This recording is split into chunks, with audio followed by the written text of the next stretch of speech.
यज्ञ में हम लोग देखते हैं कैसे आहुति होता है ना, आहुति डालते हैं ना, स्वाहा। उसी प्रकार ज्ञान यज्ञ में हम जो सुन रहे हैं उसको क्या कर रहे हैं, अपने कान के द्वारा अपने हृदय में आहुति डाल रहे हैं।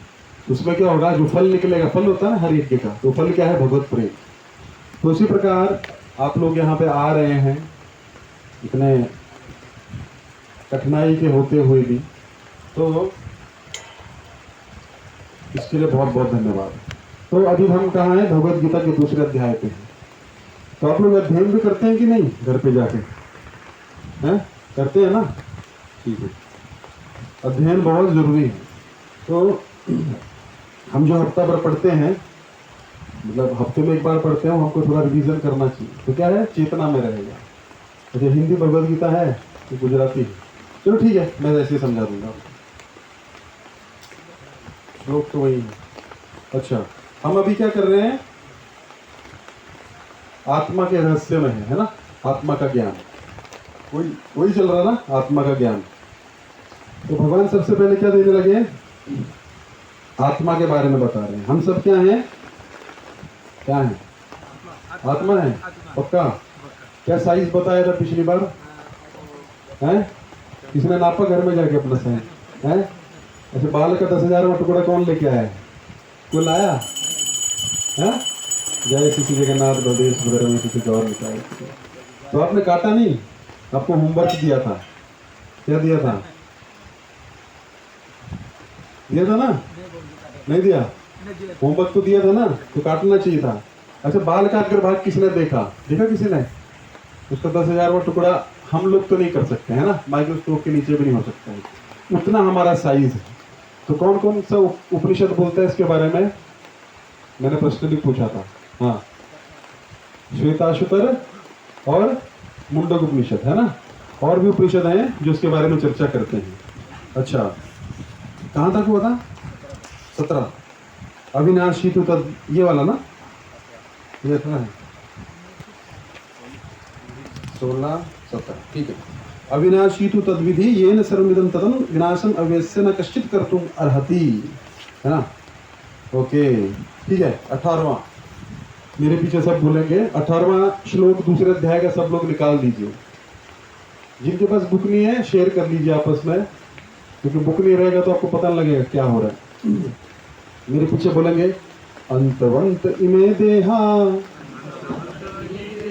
नित्य सुप्तः शरीरिणः अनाशिनो अप्रमेयस्य तस्माद्युधस्व भारत। हाँ, बहुत सुंदर श्लोक है। अंतवंत इमे देहा, ये जो देह है अर्जुन, कैसी है, कैसी है, इसका विनाश निश्चित है। इमे देहा अंतवंत, इसका अंत होना ही होना है। नित्य शोक्तः शरीरिणः, लेकिन जो शरीरी है, शरीर के अंदर जो रहता है वो कौन है, आत्मा, उसको शरीरी भी कहा जाता है ना।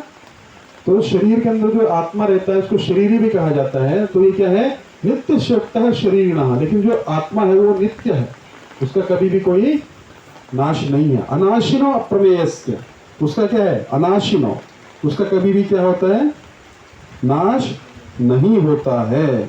अप्रमेयस्य तस्माद् युधस्व भारत, अप्रमेयस्य का अर्थ होता है कि उसको कोई माप नहीं सकता है। अच्छा, आप बोलेंगे प्रभु जी अभी तो आपने पिछले हफ्ते बताया था 10,000वां हिस्सा है ना, तो आपने तो माप बताया था, लेकिन यहाँ पे भगवान बोल रहे हैं माप नहीं सकता है, लेकिन आप किसी भी भौतिक चीज से उसको नाप नहीं सकते। इसका मतलब ये है कि नापा जा सकता है, जो भगवान ने बोला कैलकुलेशन बराबर है, लेकिन आप सोचेंगे 10,000वां हिस्सा करके हम उसका कैलकुलेशन निकाल कर देख सकते हैं, तो देख नहीं पाओगे इस भौतिक शरीर में। तो इसलिए भगवान को अनाशिनो अप्रमेयस्य, उसका कोई प्रमेय नहीं है, उसको कोई नाप नहीं सकता है। इसका मतलब नहीं कि उसका माप नहीं है, तो स्पिरिचुअल माप है उसका, क्या, बाल का 10,000वां हिस्सा है ना, कौन सा, बस तस्माद् युधस्व भारत। इसलिए हे अर्जुन क्या करो, युद्ध करो, क्योंकि आत्मा को कोई मार नहीं सकता है और शरीर का अंत निश्चित है। तो तुम अपने संबंधियों के लिए रो रहे हो, तो ऐसे ही मरने वाले हैं, तो क्या करो, उठो युद्ध करो। तुमको आत्मा का ज्ञान दे दिया ना। तो अर्जुन का क्या तर्क था कि हमारे संबंधी मर जाएंगे, क्या होगा, हमारे संबंधी मर जाएंगे। तो भगवान क्या समझा रहे हैं कि सबसे पहले समझो आत्मा क्या है, आप चाहे एक व्यक्ति के साथ 50 साल रहो, 100 साल रहो, 150 साल रहो, 200 साल रहो, लेकिन उसका अंत पक्का होना है, क्योंकि शरीर का अंत होना है। तो ये जो सारे जितने भी हमारे रिश्ते हैं या रिलेशनशिप है, संबंध है, वो क्या है? शारीरिक है। कोई हमारा साला है क्योंकि हमने उसकी बहन के साथ शादी की है, तो शारीरिक है ना। कोई हमारा मामा है क्योंकि हमारी माता जिनसे हमारा जन्म हुआ उनका भाई है। कोई हमारा चाचा है क्योंकि वो हमारे पिताजी का भाई है। कोई हमारा ताऊ है क्योंकि उनके पिताजी का, हमारे पिताजी का बड़ा भाई है। हमारा दादा है क्योंकि हमारे पिताजी का पिता है। तो ये जो जितने भी रिलेशनशिप है वो क्या है? अंतबंत, क्योंकि ये क्या है? शरीर से रिलेटेड है। तो जो भी शरीर से रिलेटेड आइडेंटिटी है, मैं लेबर हूँ, मैं पुलिस हूँ, मैं मैनेजर हूँ, मैं ब्राह्मण हूँ, मैं क्षत्रिय हूँ, मैं शूद्र हूँ, मैं हिंदुस्तानी हूँ, मैं पाकिस्तानी हूँ, मैं फ्रांस का हूँ, मैं जापान का हूँ, ये सब क्या है? शारीरिक है। तो इसका अंत अर्जुन होना ही होना है ना। अभी आप इस जन्म में हिंदुस्तानी, अगले जन्म में पाकिस्तान में पैदा हो जाएगा, क्या कर सकते हैं, है ना। तो ये शरीर के रिलेशनशिप है। अभी बंगाल में है, कल दमन में पैदा हो जाएगा, या एमपी यूपी में पैदा हो जाएगा, तो क्या होगा? इस शरीर के जो रिलेशनशिप है बदलते रहते हैं। तुम्हें नए माँ बाप मिल जाएंगे, नए पति, नई पत्नियां, है ना, पत्नियां नहीं पत्नी, है ना। तो क्या है? अंतवंत इमे देह नित्य शोक्तः शरीरिणः। लेकिन आत्मा जो है वो क्या है? क्या है? नित्य है। आत्मा का कभी भी नाश नहीं होता। तो भीष्म और द्रोण अगर मर भी जाएंगे, वो तो ऐसे भी मरने वाले, तुम नहीं मारोगे तो ऐसे मत सोचो कभी नहीं मरेंगे। तो क्या करना चाहिए आपको? युद्ध करना चाहिए, क्योंकि ये शारीरिक स्तर पे आप रिलेशनशिप जो भी संबंध हैं वो आप नहीं निभा सकते हो, थोड़े समय के बाद वो चले जाएंगे। ठीक है, तो यहां तक सबको समझ में आया? अच्छा, अगला श्लोक समझ के फिर मैं आपको एक चीज बताऊंगा। ठीक है, चलिए। य एनं वेति हंतारं यश्चैनं मन्यते हतम् उभौ तौ न विजानीतो नायं हन्ति न हन्यते। हाँ, यह मतलब जो व्यक्ति एनम वेति हंतारम, जो ये मानता है कि आप शरीर को हम मार सकते हैं, है ना, और जो ये मानता है, ये शैनम मन्यते हतम, और जो मानता है कि मर चुका है ना, हमने इस व्यक्ति को मार दिया, मर्डर कर दिया, वो भी मूर्ख है। और जो सोच रहा है कि व्यक्ति मर गया, वो भी मूर्ख है। तो क्या है? अभौ तो ना विजानी, तो उनमें से दोनों क्या है? अज्ञानी है। नायम हंति न हन्यते, ना तो इसको कोई मार सकता है, ना हंती, ना इसको कोई नुकसान पहुंचा सकता है, ना इसको कोई मार सकता है। तो शरीर तो ऑलरेडी मरा हुआ है। हम हर बार एग्जांपल देते हैं, पिछली बार लाइट भी चली गई थी, देखिए एग्जांपल के लिए, है ना। तो लाइट का हम हर बार एग्जांपल देते थे, तो भगवान ने प्रैक्टिकल एग्जांपल दे दिया, लाइट ही चली गई, है ना। तो क्या हुआ? लाइट तो थी, बल्ब तो था, लेकिन क्या है, पीछे से पावर स्टेशन से लाइट काट दी, तो क्या हो गया? लाइट चली गई। उसी प्रकार क्या है, ये शरीर चल रहा है तो लाइट आ रही है, पीछे से लाइट कट हो जाएगी तो क्या होगा? बंद, है ना। ये शरीर इधर ही गिर जाएगा, इधर ही गिर जाएगा, मतलब वो आदमी ना तो बोलेगा, ना खाएगा, ना पिएगा, ना कुछ प्रतिक्रिया देगा। ठीक है, तो भगवान क्या बोलते हैं? जो ये मानता है कि ये शरीर जो है ये क्या है, इसको कोई मार सकता है, और कोई ऐसा सोचता है कि हमने इसको मार दिया, तो दोनों ही अज्ञानी है ना। तो अपने आत्मा के बारे में तो बहुत सुना है, तो हम आत्मा है, लेकिन अनुभव नहीं होता है ना। तो अनुभव कैसे होगा? अनुभव धीरे धीरे होगा। कोई भी चीज जो है धीरे धीरे रियलाइजेशन होती है। आप बोलोगे प्रभु जी दूध है, दूध में प्रभु जी घी कहाँ है? घी है उसके अंदर? नहीं प्रभु जी, हमको दिखता नहीं है। कैसे होगा? तो उसके लिए एक प्रोसेस है। क्या करेंगे? पहले घी को, दूध को क्या करेंगे? जमा देंगे, है ना। जमाने के बाद क्या होगा? जम जाएगा, दही बन जाएगा। फिर दही के बाद उसको मथेंगे, फिर क्या होगा? मक्खन निकाल लेंगे, लस्सी अलग हो जाएगी, ऐसा होता है ना। फिर मक्खन को गर्म करके फिर प्रोसेस है ना, घी बन जाएगा। उसी प्रकार आत्मा जो है, जब तक आप शरीर को ज्ञान के द्वारा मथोगे नहीं, तो वो मक्खन नहीं निकलेगा।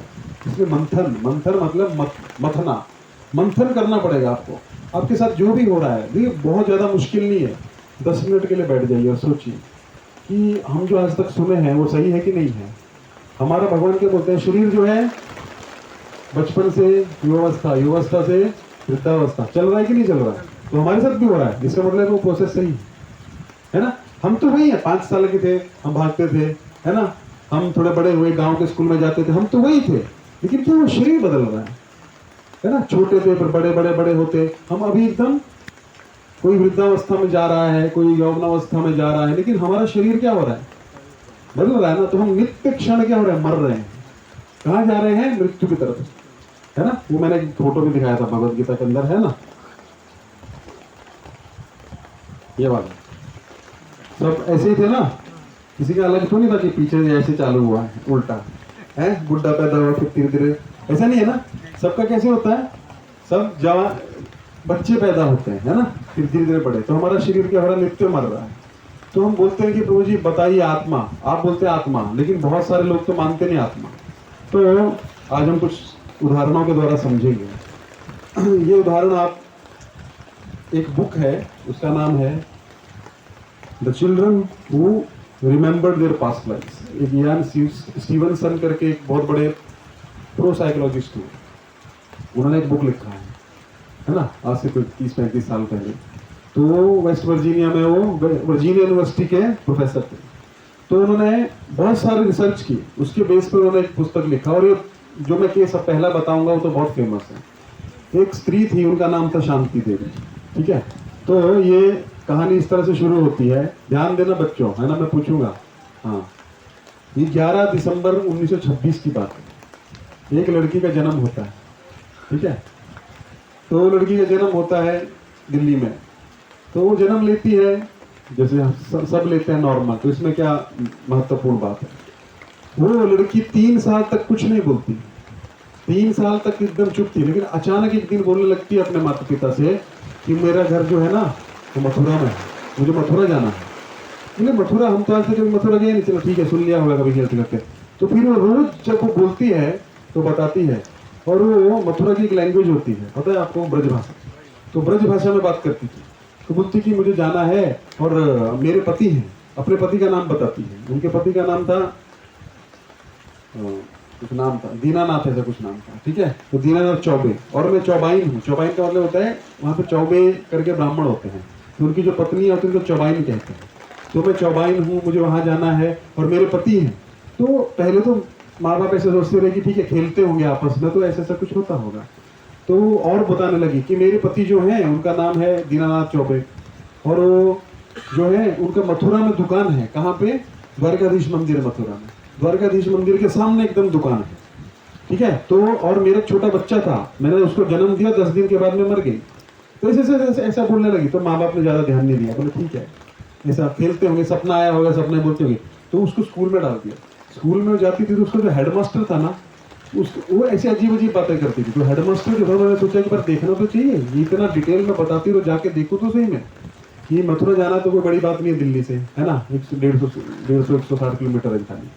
तो बोले ठीक है मैं जाके देखता हूँ। और वो बताती थी द्वारकाधीश मंदिर के सामने ही वो दुकान है। तो गए, तो उन्होंने जाके देखा तो सही में वहाँ पे दीनानाथ चौबे की दुकान थी। तो उन्होंने पूछा कि ऐसा ऐसा है, आपकी पत्नी थी? बोले हाँ हमारी पत्नी थी। तो उनका बच्चा भी बैठा था, वो 10 साल का हो गया। तो बोले हाँ ऐसे 9-10 साल पहले मेरी पत्नी का देहांत हो गया, वो चली गई। उनका नाम था लुगड़ी देवी, ठीक है। तो बोला अच्छा ऐसा ऐसा हो गया। तो उन्होंने फिर उनसे बातचीत किया कि ऐसा ऐसा हुआ है, हमारे स्कूल में एक लड़की पढ़ती है, वो ऐसा ऐसा बोल रही है। तो बोला क्या करना चाहिए? बोले तो अगर बोल रही है तो ये जो डिटेल दे रही है वो सब बता रही थी कैसे ऐसा। बोले वो डिटेल तो चलो एक बार देख लेते हैं जाके। तो उनको दिल्ली लेके आए, लेकिन क्या बोल के लाए कि उनको ऐसा नहीं बताया कि दीनानाथ चौबे है। घर में ऐसे इंट्रोड्यूस किया माता पिता से कि ये जो है ना ये मथुरा से आए हैं। लेकिन जो लड़की थी छोटी शांति देवी, उसने तुरंत पहचान लिया उनको और कहा अरे घूंघट ले लिया। और बोले कि आपका कैसे आना हुआ, और हमारा बच्चा कैसे? वो भी आया था साथ में, 10 साल का था। उसका तो कुछ नाम रखा था, लेकिन उसको नाम पता नहीं था क्योंकि उसके मरने के बाद रखा था। तो बोलती ये तो हमारा बच्चा है। तो बोलती कि हाँ। तो बोले कि आप मुझे धोखा क्यों दे रहे हैं, आप तो ये हैं। बोले हाँ मैं ये हूँ। फिर ऐसे से सब कुछ बताने लगी, घर में कैसे हैं सारे, जेठ जी कैसे हैं, वो मतलब सब कुछ पड़ोसियों को पूछने लगी। तो उनको शंका होगी कि भाई ये तो ऐसा लग रहा है। बोले ठीक है। तो ऐसा करते करते क्या हुआ, बोले कि इसको मथुरा लेके जाएंगे, ठीक है। मथुरा लेके गए ट्रेन से। तो ट्रेन तभी तो ट्रेन नहीं होगी, गए मतलब किसी तरह से। तो वो जब गए तो वहाँ से क्या बोलते उसको टांगा लेके जाना पड़ता है, टांगा होता है ना, तो टांगा लेना था। तो वो बैठी वहाँ पे, उसने पूरा रास्ता बताया, यहाँ से लेफ्ट लो, यहाँ से राइट लो, यहाँ से ऐसे ऐसे। तो अपने घर में उतरी जाती। तो सब हैरान परेशान हो गए, उसके माँ बाप के साथ में थे। तो ये खबर जो थी ये महात्मा गांधी तक चली गई। तो उस टाइम महात्मा गांधी का बहुत वर्चस्व था 1930s में। तो महात्मा गांधी उस लड़की से मिलने आए, ये पहले हो गया था मथुरा जाने से पहले। तो महात्मा गांधी को केस इतना ये लगा तो उन्होंने क्या किया, पूरे पॉलिटिशियंस का, जर्नलिस्ट का, बड़े बड़े अखबारों के जो संपादक थे उनका एक टीम बनाया 15 आदमी का, और बोले इसका खोज करो, इसका रिसर्च करिए। क्या रिसर्च करिए कि ये सच है कि नहीं। तो वो लोग भी 15 आदमी के साथ में गए, वो 15 आदमी भी जा रहे हैं, वो पूरा रास्ता बता रही है। तो जैसे ही वो बाहर निकले, घर के बाहर गई, तो एक व्यक्ति खड़े थे, उन्होंने उनके पैर छुए। तो पूछा ये कौन है, बोले ये जेठ जी हैं। बोले हाँ। फिर पूछा भाई ससुर जी कहाँ हैं, बोले ससुर जी भी हैं, अंदर गए ससुर जी थे। फिर उसने सारा बताया। फिर कुछ ऐसी भाषा होती है ना, जैसे वो लोग टॉयलेट को कुछ झुझुरू या ऐसा कुछ बोलते हैं। तो उन्होंने पूछा झुझुरू क्या होता है, बोले टॉयलेट होता है, ठीक है। फिर बोला कटोरा क्या होता है, बोले कटोरा एक प्रकार का पराठा होता है, वो सिर्फ चौबे लोग ही जानते हैं। तो वो लोग हैरान परेशान हो गए, ऐसा कैसे हो सकता है, इतनी डिटेल में जान रही है। कितने साल की है, छोटी सी लड़की है, 5-6 साल की। तो बोला कि और फिर बहुत कुछ पूछा उन्होंने। तो उन्होंने बताया ये पड़ोसी का नाम ये है, वो कैसा है, उसका लड़का कैसा है, उसकी लड़की कैसी है, सब कुछ पूछते रहे। फिर क्या हुआ, तो फिर उन्होंने एक जगह पे गई वो, है ना। तो उसका पति उसको अकेले में लेके गया, बोलता मैं अकेले में कुछ प्रश्न करूंगा। और उसने पहले बताया था कि जब भी वो छोटी थी कि मेरे पति के यहाँ पे तिल है, वैसे ही था सब कुछ, तिल है, वो गोरे रंग के हैं, है ना, ऐसा सब कुछ बताया था। तो बोलता है कि हमको बच्चे नहीं होते थे क्योंकि इसको आर्थराइटिस की डिजीज थी। उसने पर्सनली प्रश्न किया, तो आप बैठ नहीं सकते थे, हिल नहीं सकते थे, तो हमने बच्चा पैदा करने के जब संग किया तो कैसे किया, तो उसने पूरा डिटेल बताया। तो बाहर आके बोलता कि हाँ यही है, जैसे क्योंकि वो डिटेल किसी को पता नहीं था, उसको पता था। तो उन्होंने बताया। अच्छा, फिर ऊपर गई, फिर कोने में एक संदूक खोला, बोले यहाँ पे मैंने इतने पैसे रखे थे, वो कहाँ है। तो बोले कि संदूक में पैसे थे ही नहीं। तो सब हैरान पड़ते, बोले संदूक में तो पैसे नहीं है। फिर उसका पति बोलता हाँ इतने 350 रुपये थे इसमें, मेरे बाद में निकाले, उसको एग्जैक्ट याद था। तो ये सब हो गया, सब बात करने के बाद फिर क्या हुआ, लेकिन जन्म तो अगला हो गया है, अब तो कुछ कर नहीं सकते। तो फिर वो सब ये निपटाने के बाद फिर ये बहुत बड़ा आर्टिकल आया। आप इंटरनेट पे सर्च करेंगे तो महात्मा गांधी ने इसकी पब्लिकली पुष्टि की है कि ये सत्य घटना है। फिर शांति देवी ने फिर अभी क्या था, आ गई वापस, क्योंकि अभी तो रह नहीं सकती ना, लेकिन उसको याद था, तो वापस आई। धीरे धीरे क्या हुआ, बोलूंगी, ऐसा है ना, मेमोरी रहती है। तो श्रीमद् भागवत में वर्णन आता है कि हमको भी याद रहता है, मैंने बताया भी था, हम रोते हैं क्यों, क्योंकि हमको याद आता है। फिर उसकी लेकिन ज्यादा लॉन्ग टर्म मेमोरी हो गई, तो बाद में भूल गई। ये एक केस था, ये पूरा क्या है, ऑन पेपर रिकॉर्ड है इसका, ये प्रूव्ड है, ठीक है। तो और महात्मा गांधी ने भी स्वीकार किया है, बहुत बड़ी घटना हुई थी। उसके बाद में एक 1979 में मुंबई बोरीवली में एक बच्चे का जन्म होता है 1979 में, और उस बच्चे का नाम रखा गया दीप कपाड़िया, ठीक है। और वो गुजराती थे। तो बच्चा जो है वो 10 महीने में ही बोलने लग पड़ा, और बोलता क्या था, गुजराती नहीं बोलता था, वो मारवाड़ी बोलता था। तो बोलता है मेरे को उदयपुर जाना है। तो बोलते 10 महीने का बच्चा कैसे बोल सकता है, ये भी ऑन पेपर है, आप इसका भी रिकॉर्ड निकाल सकते हैं, पूरा साइंटिफिकली प्रूव्ड है। बोले ये बच्चा कैसे निकाल सकते हैं, बच्चा कैसे मारवाड़ी बोल रहा है, और उदयपुर इसको कैसे पता है। तो फिर एक डॉक्टर को दिखाया गया, उनको डॉक्टर मेहता करके थे। तो उन्होंने उस पर थोड़ा रिसर्च किया, तो बोला कि देखिए ये डेफिनेटली जो है ये पुनर्जन्म का केस है, ये रीबर्थ का केस है। तो बोले रीबर्थ का केस है, लेकिन कैसे हो सकता है। तो बोले इसको ये क्या बोलता है, मेरे को उदयपुर जाना है। तो बोले उदयपुर में क्या है, मेरे को शिवनाथ जी का दर्शन करना है। बोले ठीक है। तो फिर एक बहुत बड़े उस टाइम पे एक साइकोलॉजिस्ट थे, वो बहुत नाम था उनका मुंबई में, उनका कुछ नाम था रमाकांत केली करके, ऐसा कुछ नाम था। उनको दिखाया गया, तो उन्होंने रिसर्च किया, बोला इसको हम एक काम करते हैं, उदयपुर लेके चलते हैं। उदयपुर लेके गए, तो वही भी जहाँ उतरा वहां से उसको पूरा पता क्या है। 2 साल का बच्चा था, मतलब रिसर्च करते करते 2 साल का हो गया, 10 महीने का बोलना शुरू किया, तो 2 साल का सब बता रहा है, यहाँ चलो, लेफ्ट लो, राइट लो। तो एक सिटी पैलेस करके जगह है उदयपुर में, वहां पहुंच गया जाके। और अपने घर पे, उसके पास में उसका घर था, अपने घर पे गया तो एक लंबा चौड़ा आदमी खड़ा है, एक बच्चा उठा के। तो बोलता है ये मेरा लड़का है, उस आदमी को बोलता है, जो लंबा चौड़ा आदमी खड़ा था। बोले क्या बोल रहा है, 2 साल का बच्चा बोल रहा है कि ये मेरा बेटा है। तो बोलते क्या मजाक कर रहे हो। बोले नहीं ये घर भी मेरा है। बोला इतने कमरे हैं इस घर में, बहुत बड़ा हवेली टाइप था, इतना मेरा बड़ा घर है।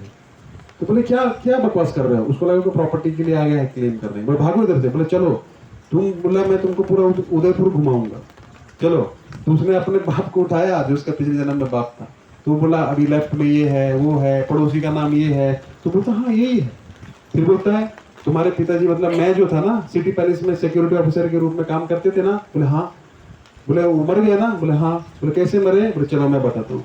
तो गए सिटी पैलेस में, उनको पूरे खुफिया रास्ते पते थे, कैसे निकलना है ना, कहाँ पे खुफिया रास्ता है, क्योंकि वो ड्यूटी करते थे वहां पे। तो उन्होंने बताया कि महाराणा प्रताप के जो 44वें वंशज थे, महाराज फतेह सिंह करके, तो मैं उनके अंडर में जॉब करता था, मतलब मैं उनके बहुत क्लोज था। तो लोगों ने मुझे क्या किया, दूध में जहर देके मार दिया। उसका वो नाम भी बताया और वो व्यक्ति भी था वहां पे। तो उसने मुझे दूध में जहर देके मार डाला, तो मैं मर गया। अब मेरा जन्म वहां पे हुआ, लेकिन मुझे सब कुछ याद आ गया है।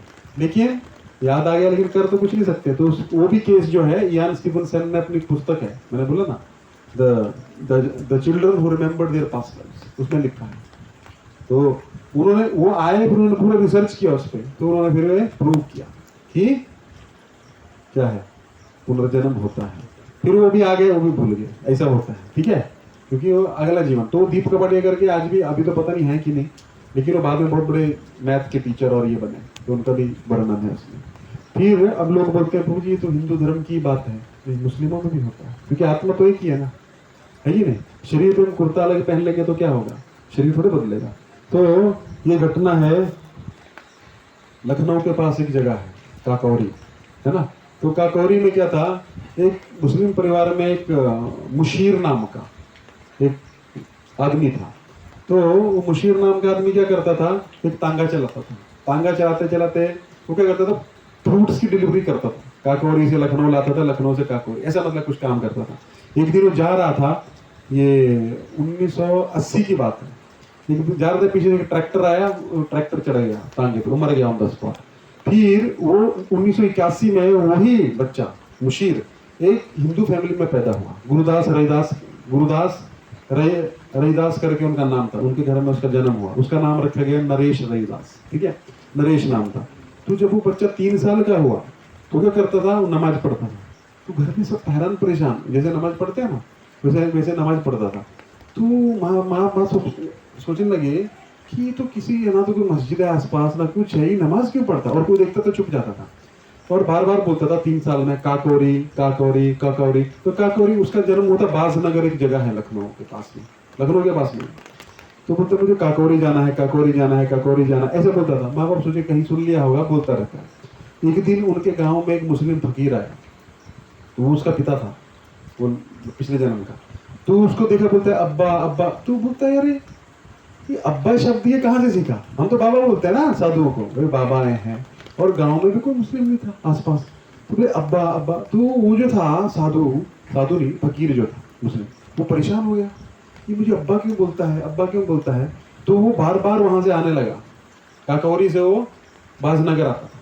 तो ऐसा करते करते क्या हुआ कि वो रोज आता और रोज बोलता अब्बा अब्बा मुझे काकौरी ले चलो, काकौरी ले चलो। तो वो माँ बाप भी परेशान हो गए।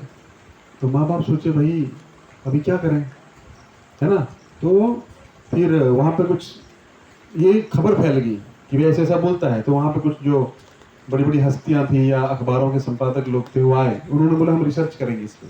तो उसको लेके गए काकौरी। तो काकौरी हुई, वो जो फकीर था उसके घर पे लेके गए। तो उसका कुछ नाम था, तो उसने अपनी माँ का नाम भी बताया कि इनकी जो पत्नी है मेरी माँ है, निजामा, ऐसा कुछ नाम बताया। बोले हाँ। बोले कितना भाई बहन है, 5 भाई है, 6 बहनें हैं। बोले अच्छा। बोले ये जो छोटी है इसका सबका नाम भी पता है। बोले इसका नाम क्या है। बोले इसका नाम मुझे नहीं पता, क्योंकि जब ये 3 महीने की थी आपके पेट में तब मैं मर गया, तो इसका नाम मुझे नहीं पता, लेकिन इतना पता है कि मेरी एक और बहन होनी चाहिए, वो भी पता है उसने। फिर सब कुछ बताने लगा वो। गाँव में मैंने किसी को 300 रुपये दिया था, लिया कि नहीं। बोले किसको दिया था, उसको दिया था, उसकी पत्नी वहाँ थी। हाँ अपने पति को पूछना, हबीब को, है ना, कि मैंने 300 रुपये दिया था, दिया हाँ। फिर वो जाके पूछी तो बोला हाँ दिया था उसने। तो ये भी प्रूव हो गया पूरा। फिर वो जब जाने लगा तो उसको बोलता है कि मुझे ना आप मेरा फेवरेट नहीं दोगे। बोले फेवरेट क्या है। बोले मेरा फेवरेट है चाय और अंडा, ठीक है। तो माँ बाप जो थे वो परेशान हो गए, बोले हम हमारे घर में आज तक कोई नॉन वेज खाया ही नहीं है, इसको चाय और अंडा कैसे पता? तो पूछा तो बोला हाँ मुशीर को चाय और अंडा बहुत पसंद है, तो चाय और अंडा खाता था। तो फिर वो प्रूव हो गया। तो ये यान स्टीवनसन फिर आए, उन्होंने रिसर्च किया, फिर ये भी अपनी पुस्तक में लिखा। ऐसे बहुत सारे केसेस, बहुत सारे पुनर्जन्म का याद आ जाता है ना। तो ये तो थोड़े से हमने देखे। तो इससे हमें क्या क्या पता लगता है? क्या पता लगता है? आत्मा जो है अविनाशी है, उसका कभी भी विनाश नहीं होता। और ये शरीर का अंत है, शरीर को तो हम जला देते हैं ना। तो शरीर क्या है? अंतवंत इमे देहा नित्य शुक्ता शरीरना अनाशिन प्रमेय तस्मात् विश्व भारत यैनम वेति हंतारम यश्चैनम मन्यते हतम उभौतो ना विजानीतो नायम हंति ना हन्यते। अभी अगला श्लोक बहुत महत्वपूर्ण है, 20वां। न जायते म्रियते वा कदाचिन नायम भुक्ता भवितवा न भूयः अजो नित्य शाश्वतम पुराणो ना हन्यते हन्यमाने शरीरे। देखिए, कोई व्यक्ति अगर मर जाता है, उसकी शोक सभा में ऐसे श्लोक लिखे जाते हैं दूसरे अध्याय के। देखे आपने कभी? है देखेंगे नहीं, आजकल लिखता है कोई कि नहीं। शरीर का कभी क्या है, आत्मा ना तो मरती है ना उसका जन्म, इस प्रकार के होते हैं, लेकिन वो शोक सभा में ही बस उतना ही है ना। तो अगर हम हमेशा याद रखेंगे तो क्या होगा? शोक करना ही नहीं पड़ेगा, क्योंकि क्या है, हम ज्ञान में रहेंगे। तो यहाँ भगवान क्या बोल रहे हैं? न जायते म्रियते वा कदाचिन। आत्मा का कभी भी जन्म नहीं हुआ है कि भी हम 50 साल के हैं तो हम 50 साल पहले आत्मा का जन्म हुआ था, नहीं हुआ था। और कभी ना तो उसका मृत्यु होगी, नायम भूत्वा भवितवा न भूयः, ना कभी हुआ है ना कभी हुआ होगा। आत्मा जो है क्या है? अजो नित्य, क्या है? अजर है। मतलब उसका ना आत्मा कभी बुद्धि होती है। नित्य शाश्वत पुराण, और कैसी है? शाश्वत है। शाश्वत मतलब नित्य, और पुरानी भी है। इतनी पुरानी है कोई नहीं बता सकता आत्मा कितनी पुरानी है, आप कितने पुराने हैं कोई पता नहीं है। न हन्यते हन्यमाने शरीर, और शरीर मर जाता है तो ये मरती भी नहीं है। एटम बॉम्ब चला दो, टाइम बॉम्ब, न्यूक्लियर बॉम्ब, है ना, आत्मा का कभी नाश नहीं हो सकता। तो ये क्या है? आत्मा अजर अमर है। एक बार साइंटिस्ट लोगों ने क्या किया, आत्मा का मूल्य निकाला, आत्मा का नहीं, शरीर का। ठीक है, हमारे शरीर में मैग्नीशियम, पोटेशियम, कैल्शियम, है ना, सब कुछ होता है ना, आयरन है, फिर बहुत बहुत सारी धातुएं मिलती हैं। उन सब का मूल्य निकाला तो कितना निकला पता है? 120 रुपया। इतना इतना 6 ग्राम, इतना इतना इतना 120। तो शरीर की वैल्यू कितनी है? 120 रुपया, है ना। अभी ज्यादा हो गई होगी, थोड़ी महंगाई ज्यादा हो गई है, 200-250 रुपया हो गया होगा, है ना। लेकिन क्या हुआ है? उतनी वैल्यू है। लेकिन वैल्यू किसकी है? जब तक आत्मा शरीर के अंदर है। एक कार है मर्सिडीज बेंज, तो चल सकती है खुद, है। अभी तो ऑटोमेटिकली कुछ तो कमांड देनी पड़ेगी उसको, है ना, आर्टिफिशियल इंटेलिजेंस चालू तो करना पड़ेगा, अपने भी घूमती रहेगी नहीं। तो उसी प्रकार क्या है, शरीर तब तक चलेगा जब तक आत्मा उसके अंदर है। अभी वो साइंटिस्ट लोगों ने तो निकाल लिया, कितना? 120 रुपया। लेकिन उसकी मां मर जाएगी तो क्या सोचेगा? कोई बात नहीं, थोड़ा सा ही नुकसान हुआ, है ना, 120 रुपए का खाली होगा, ऐसा ऐसा बोलेगा? क्या था, कोई बात नहीं, 100, 150, 200 रुपए का नुकसान हो गया, ऐसा बोलेगा? वो भी रोएगा ना। क्यों रोएगा? वही साइंटिस्ट बोल रहा है ये शरीर वरीर बस इतना ही है, हम में कुछ केमिकल कंपोजिशंस हैं, वो चलते हैं तो शरीर चल रहा है। लेकिन मां मर जाएगी तो क्या बोलेगा? कुछ केमिकल कंपोजिशन में कुछ फेलियर हो गया, है ना, रिएक्शन उल्टा हो गया, मर गई, ऐसा बोलेगा? रोएगा ना। तो इमोशंस है कि नहीं है? वैल्यू किसकी है? केमिकल की। बहुत सारे केमिकल मिल रहे हैं, केमिकल फैक्ट्रियों में आप लोग काम भी करते होंगे, तो क्या करते हैं, ऐसा मिला के शरीर बन जाता है? नहीं बनता है। तो उसी प्रकार क्या है, असली वैल्यू किसकी है? किसकी है? आत्मा की है ना, शरीर की थोड़े है। हमारी इमोशंस कहाँ से आते हैं? शरीर से। शरीर से आते तो हम वो सामने मरा चला गया हमको छोड़कर, क्या चला गया? कौन चला गया? शरीर तो उधर ही पड़ा है, उठाओ उससे बात करो, खिलाओ पिलाओ उसको। आत्मा छोड़ के चली गई शरीर, वो जो स्पिरिट बोलते हैं हम लोग। एक बार एक व्यक्ति हमारे पास आया, है ना, बोलता प्रभु जी पी के आया, है ना, दमन में नहीं था, बाहर तक। तो बोलता है प्रभु जी मैं धोती कुर्ता में जा रहा था, हम भी आपके फील्ड के हैं। मैं बोला क्या? स्पिरिचुअल। बोले स्पिरिचुअल? मैंने स्पिरिचुअल कैसे? तो पी के गटर में पड़ा हुआ है। बोला आप भी स्पिरिट में विश्वास रखते हैं ना? हम भी स्पिरिट में विश्वास रखते हैं, रोज लगाते हैं। स्पिरिट समझते हैं आप? केमिस्ट्री में स्पिरिट का मतलब अल्कोहल होता है ना नीलेश? होता है कि नहीं होता? तो वो भी स्पिरिचुअल था। तो वो वाले स्पिरिचुअल तो नहीं है आप लोग रियल स्पिरिचुअल बनिए, है ना? देखिए रिचुअल और स्पिरिट एक होता है। देखिए हम लोग अपने जीवन में बहुत सारे काम ऐसे कर रहे हैं, यज्ञ करने बैठ के डाल दिया खत्म। लेकिन उसमें स्पिरिट नहीं होगा तो स्पिरिचुअल नहीं होगा। जब तक आत्मा का ज्ञान नहीं होगा तो आप कोई भी कार्य कर रहे हैं वो रिचुअल ही रहेगा। रिचुअल मतलब खाली, है ना, बस अपना काम खत्म कर दिया, ओम स्वाहा करके खत्म। लेकिन जब तक हम आत्मा से उसको कनेक्टेड नहीं देखेंगे तब तक वो स्पिरिचुअल नहीं होगा। तो आत्मा मतलब परमात्मा से भगवान, भगवान से उसका मिलन, उसको स्पिरिचुअल कहा जाता है। तो यहाँ पे पूरा ज्ञान किसका चल रहा है? स्पिरिट का ही चल रहा है ना? आगे एक और श्लोक देखते हैं। वेदा विनाशिनम नित्यम य एनम अजम अव्ययम कथम स पुरुषः पार्थ कम घात्यति हन्ति कम। हाँ, तो वेद मतलब जानिए आप। क्या जानिए? वेदा विनाशिनम, इसका कभी भी विनाश नहीं होता है आत्मा का। नित्यम, और ये नित्य है। और क्या, एक ही चीज को भगवान बार बार रिपीट कर रहे हैं। देखिए वही श्लोक, अलग अलग श्लोक में एक ही चीज, नित्यम, अविनाशी, शाश्वत, है ना? ये एनम अजम, अजम मतलब जिसको, जो कभी भी जरा, जिसका कभी जन्म नहीं हुआ है ना? यह एनम अजम, जिसका कभी भी जन्म है। अव्ययम, और ना वो उसका व्यय होता है। व्यय समझते हैं? कोई चीज खत्म हो जाती है ना, आप कुछ लाए घर में, मिठाई का बॉक्स लाए, थोड़ी देर में व्यय हो जाएगा, खत्म। पैसा लाए, पैसा व्यय हो जाएगा। शरीर का भी व्यय हो रहा है ना धीरे धीरे। लेकिन आत्मा का कभी भी व्यय नहीं होता, कभी भी खर्च नहीं होती, खत्म नहीं होती। कथम सा पुरुष पार्थ, बताओ पार्थ, अर्जुन तुम ही बताओ, कथम सा पुरुष, ऐसा पुरुष जो है किसी को कैसे मार सकता है ना? इसका मतलब नहीं कि आप किसी को मार दो और बोले, देखो भगवद गीता में श्लोक में लिखा है। भगवान बोलते कैसे मार सकता है? मैं कहाँ मार रहा हूँ, मैं कहाँ करता हूँ? भगवान उसको कैसे समझा रहे हैं कि अगर कोई मर गया तो ऐसा मत समझो कि उसका अस्तित्व ही खत्म हो गया। नहीं, उसका शरीर जो है वो पहले से मरा हुआ था, शरीर को उसने त्याग कर दिया, एक घर को छोड़ के दूसरे घर में चला गया। लेकिन वो व्यक्ति तो है ना। उसी प्रकार कथम स पुरुषः पार्थ कम घात्यति हन्ति कम। तो ऐसे कैसे किसी को कोई घात पहुंचा सकता है, हत्या कर सकता है? तो तुम तो ज्ञान में रहो, आप तो आत्मा के ज्ञान में रहिए। क्यों? ये आत्मा को कोई मार नहीं सकता है। तो सबसे पहला ज्ञान आध्यात्मिक प्रगति में एक ही है, क्या? आत्मा। तभी आपका मन जो है ना इस संसार से निकलेगा, नहीं तो नहीं निकलेगा। और तब आप डिप्रेशन में जाएंगे तो आपको एक क्या होगा? क्या डिप्रेशन करने गया, है ना? जो था ठीक है, मिला था, वो तो कभी भी नष्ट होने वाला था। क्या दुख मनाने का? और बहुत सुख आया तो भी क्या सुख मनाने का, है ना?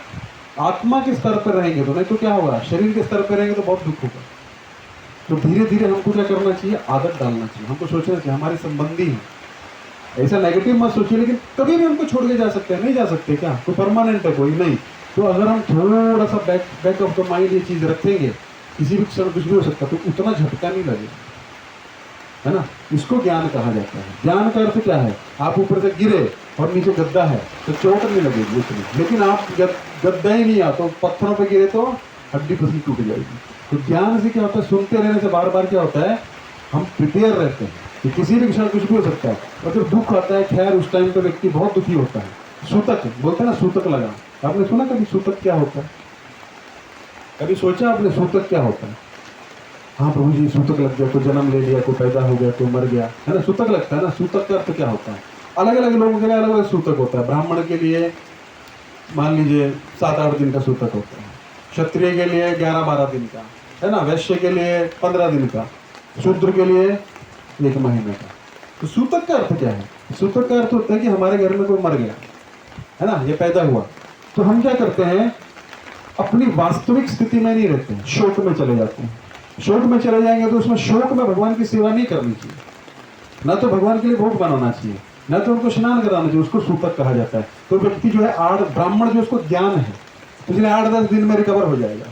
ज्ञान है ना, दुख तो होगा। अब किसी की माँ ही मर गई तो माँ से संबंध तो है, ज्ञान की बात थोड़ी करेगा। अरे ये शरीर नहीं, हम तो आत्मा, ऐसा बोलेगा कोई? कोई बेचारा रोएगा ना, है कि नहीं? रोएगा कि नहीं रोएगा? लेकिन तुरंत रिकवरी हो जाएगी। क्यों? क्योंकि ज्ञान में है। इसलिए ब्राह्मण को कम सूतक लगता है। क्षत्रिय को भी ज्ञान होता है, उसको थोड़ा टाइम जाएगा रिकवरी करने में, इसलिए 12-15 दिन 12-13 दिन लग जाएंगे। और ये जो वैश्य है उसको 15 दिन लग जाएंगे, क्योंकि वेद शास्त्र पढ़ते हैं, तीनों पढ़ते थे, अभी तो पता नहीं। लेकिन शूद्र जो है रोता ही रहेगा, क्योंकि शूद्र को ज्ञान नहीं है। शूद्र कौन है? शूद्र का अर्थ जाति नहीं है, शूद्र का अर्थ जिसको कोई वैदिक ज्ञान नहीं है, है ना, जिसको कोई सभ्यता नहीं है। तो उसको कोई ज्ञान लिया नहीं तो क्या है, 1 महीना 2 महीना रोता ही रहेगा, तो भगवान की सेवा पूजा नहीं कर सकता। क्योंकि भगवान की सेवा पूजा कैसे करनी चाहिए, खुश होकर करनी चाहिए, सही मन में। लेकिन सूतक वैष्णवों के लिए, ब्राह्मणों के लिए, जो ब्राह्मण जितना पवित्र है और जितना ज्ञानी है उसको सूतक नहीं लगता। अब ये लॉजिक समझ गए, सूतक का अर्थ क्या होता है। सूतक मतलब जितना दुख में रहेंगे तो क्या देते हैं, आपको टाइम देते हैं, अभी आप पूजा पाठ मत करो, है ना, कोई भी आप भगवान की सेवा मत करो, भगवान के भोग मत बनाओ। क्यों, तो सूतक आप दुखी होकर बनाएंगे तो क्या होगा, है ना। तो इसलिए सूतक का अर्थ वो होता है कि हर चीज का एक लॉजिक रहता है। ऐसा नहीं कि सूतक लग गया अभी ऊपर से कुछ ऐसा हो रहा है, नहीं। हर शास्त्र वेद में जो भी चीज रहता है उसका एक फंडा रहता है, एक लॉजिक रहता है। तो ये लॉजिक है। आप जैसे सूतक मतलब तब तक आप नॉर्मल हो जाएंगे, फिर आप ठीक है अभी जीवन है, चलाना है, होता है ना सबके साथ ऐसा, धक्का बहुत लगता है। अब पहले दिन आपका ज्ञान नहीं है और कोई व्यक्ति जो है आपको अचानक से बोला तो आप खाना पीना छोड़ो, आपको होश ही नहीं रहेगा, आप कैसे हो, तो सूतक लग जाता है। ठीक है, तो आत्मा को कोई सूतक नहीं लगता, शरीर को सूतक है ना।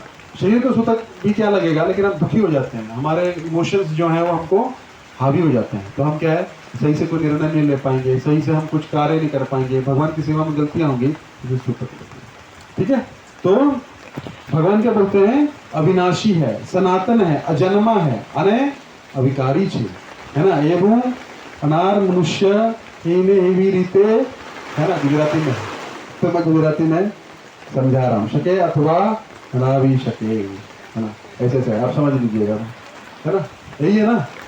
अच्छा, तो ये सबसे महत्वपूर्ण अगला, आप बोलते हैं जो जी सब आपको सभी महत्वपूर्ण बोलते चलते हैं, समझने के मेरे, ये तो आपने बहुत बार सुना होगा, मेरे पीछे बोलेंगे, वासांस जीर्णानि यथा विहाय नवानि गृह्णाति नरपराणि तथा शरीराणि विहाय जीर्णान्य अन्यानि संयाति नवानि देहि। वासांस जीर्णानि, जीर्ण समझते हैं ना आप, जीर्ण शीर्ण हो गया है, मतलब कट फट गया है, कपड़ा है कुर्ता, अरे तुम्हारा कुर्ता तो जीर्ण शीर्ण हो गया है, ऐसा बोलते हैं ना, जीर्ण समझते हैं ना, पुराना हो जाना, जीर्ण शीर्ण, कट फट जाना। तो भगवान यहाँ से क्या समझा रहे हैं, अर्जुन आत्मा अपना शरीर कैसे बदलती है। जैसे मान लीजिए आपका कुर्ता है, फट गया, तो आप क्या करेंगे, नया कुर्ता खरीद लेंगे, पुराने को फेंक देंगे। तो आत्मा भी क्या करती है, आत्मा तो अजर अमर है, वो तो ना बच्चा है, ना बुढ़ी है, ना जवान है, आत्मा आत्मा है, ये तो शरीर में होता है।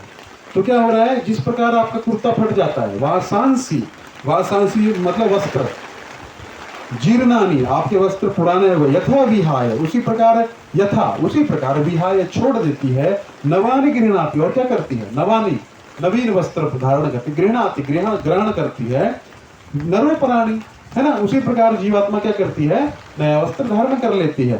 तथा शरीराणि विहाय जीर्णानि, उसी प्रकार क्या करता है, जैसे कोई नर है, व्यक्ति अपना पुराना कुर्ता चेंज करके जीर्ण शीर्ण कुर्ता चेंज करके नया कुर्ता पहन लेता है, तो तथा शरीराणि विहाय उसी प्रकार पुराने जीर्णान्य, जो जीर्ण शीर्ण शरीर हो गया है उसको आत्मा क्या करती है, छोड़ देती है।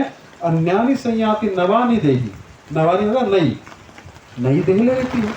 इसमें दुख वाली क्या बात है, आप क्या रोते हो, हाय हमारे कुर्ते का अभी अंत हो गया, कितना प्यारा कुर्ता था, है ना, ऐसा कलर तो मिलेगा मार्केट में, ऐसा करते हैं, ठीक है, छोड़ दिया, सोचते भी नहीं है। उसी प्रकार शरीर जो है तो छोड़ना पड़ेगा आत्मा को, हमें भी छोड़ना पड़ेगा, है ना।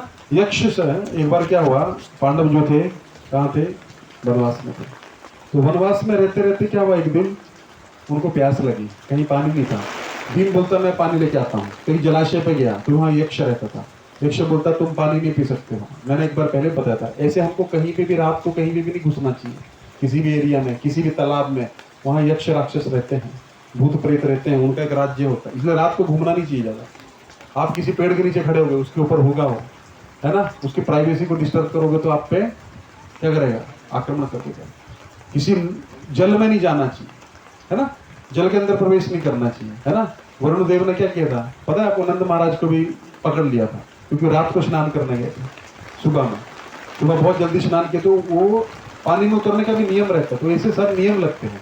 आप मान लीजिए किसी की वाड़ी में घुस गए रात को, है ना, वो वाड़ी में रात को आपको लग रहा है उसकी नहीं है, और रात को और लोग भी रहते हैं वहाँ पे, वो अलग अलग देहधारी लोग रहते हैं, तो आप पे हावी हो जाएंगे, आपको पता ही नहीं लगेगा, मरते दम तक पता नहीं लगेगा कि आपको उन्होंने कैप्चर करके रखा है। ऐसे से केस होता है, ठीक है। आप डिप्रेशन में चले जाएंगे, है ना, लगे घर वालों को लगेगा क्या हो गया इसको, ये तो अच्छा खासा होता था, डिप्रेशन में चले जाएंगे, है ना।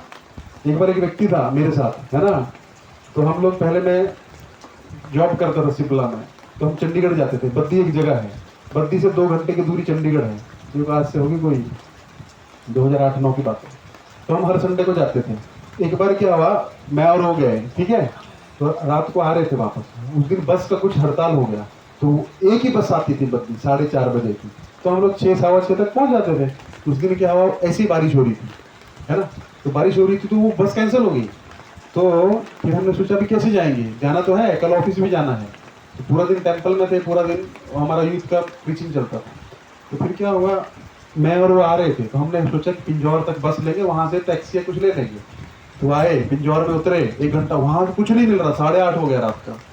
तो वो आ रहे थे हम लोग, ठीक है, फिर एक टैक्सी मिला, डर भी लग रहा था बैठाएगा, रात को रुक लिया तो फिर और भी लोग हो गए, आ गए, ठीक है। तो बद्दी से वहां से ऑटो बंद हो गया था, तो हमको 2 किलोमीटर ऊपर से पहाड़ था, है ना, पहाड़ है वो एरिया, पहाड़ पे चढ़ के जाना था, मार्केट भी बंद हो जाता।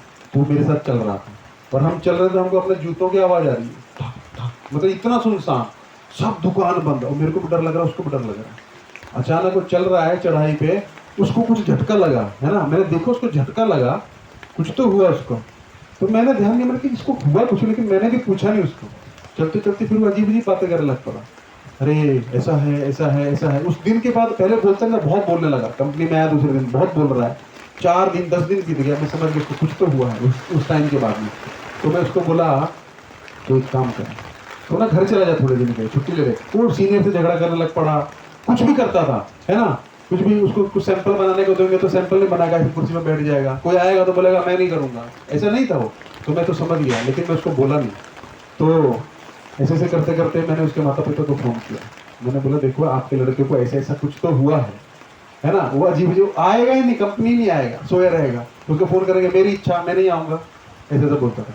तो उसके माता पिता आए, उसको लेके गए, ठीक है, फिर उसका इलाज करवाया, है ना, फिर 15 दिन बाद आया तो नॉर्मल हो गया।